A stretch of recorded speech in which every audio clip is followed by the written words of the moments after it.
After the successful courtship of Dragon Quest and building blocks, the Builders series returns for a second adventure. It's been 7 months since Dragon Quest Builders 2 was released in Japan, and we've been teased by trailers and gameplay of new features like gliding through the air, swimming underwater, and playing cooperatively with a friend. Now, after making our way through the story's first chapters, we can already tell that tons of improvements have made the process of constructing each world quicker and easier than the first game. Here are some early impressions before Builders 2 launches later this week.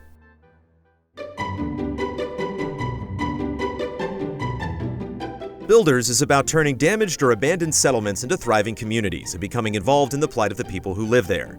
The sequel really speeds up this process by making mostly positive changes that streamline the systems introduced in the previous game. The first is your combat partner Malroth. Cursed with a classic case of role-playing amnesia, he'll follow you around the map, assist you in fights by drawing attention away from enemies, and even harvest something for you if you're actively looking for it. There are also moments in the campaign where your fellow villagers will assist in farming or construction, which both saves time and is fun to watch. You meet Malroth on the shores of the Isle of Awakening, a body of land you inherit that serves as headquarters you can improve by working with other characters and flexing the building skills you pick up from your travels. Locations include bigger islands reminiscent of the first game's 4 chapters, and smaller islands you can tour with Malroth at your side, picking up materials and completing challenges.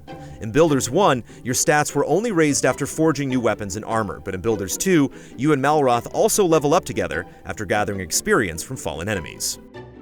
The settlements you slowly reconstruct level up as you finish missions and keep the residents happy.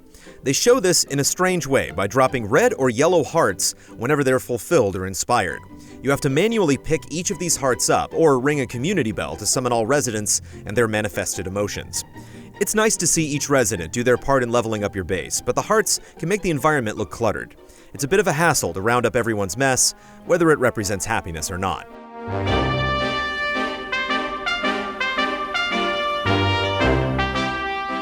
Other changes feel like small things at first, but they add up, considering the many blueprints and recipes you're asked to put together.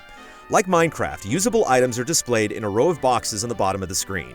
These stacks were capped at 99 in Builders 1, but now 999 can be held in one slot. A piece of furniture called the Colossal Coffer previously let you store 3 pages of bonus items, but now a simple bag, given to you very early in the story, lets you pack away equipment, blocks, and other materials and easily retrieve them when you're out and about. You can send them straight to the bag without pausing the game by pressing down on the D-pad, quickly organize them by pressing square in any menu, and place items directly into chests with the square button while facing them. Another time saver is the removal of weapon and tool durability. Instead of crafting a batch of swords and hammers to take into the field, you can craft the strongest version of each, equip it, and it never breaks. Your hammer now takes up its own spot in your HUD, along with other tools like a bottomless pot used to create reservoirs, and a very handy glove that picks up individual blocks or entire objects you just want to move around. Having your hammer, weapons, and items assigned to 3 separate buttons saves a lot of menu swapping. Assembling quest-specific recipes and hopping around the map takes less effort as well. You can now sprint until your stamina meter runs out. You can fast travel to Naviglobes you discover on the map and zip back to home base for free without using a Chimera Wing.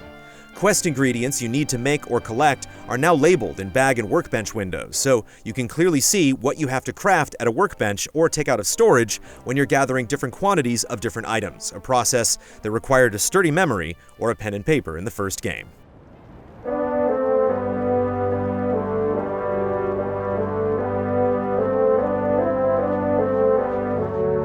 Skipping a lot of the menu searches and button presses from the original Builders is wonderful, but there are a few slip-ups in the controls that can get in the way of the otherwise smooth building process. Clicking the right analog stick now switches to a welcome first-person view, but it replaces the third-person camera repositioning that was previously useful for looking inside buildings or pushing the camera back to its maximum distance.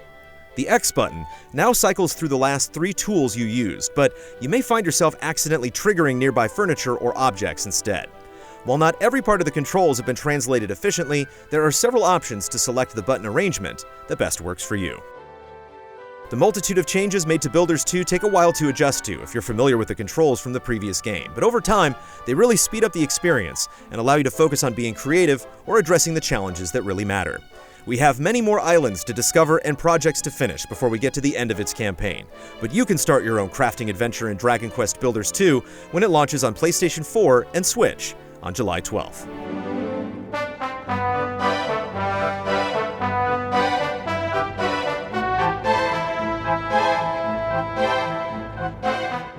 Easy Allies videos are made possible by generous viewers just like you.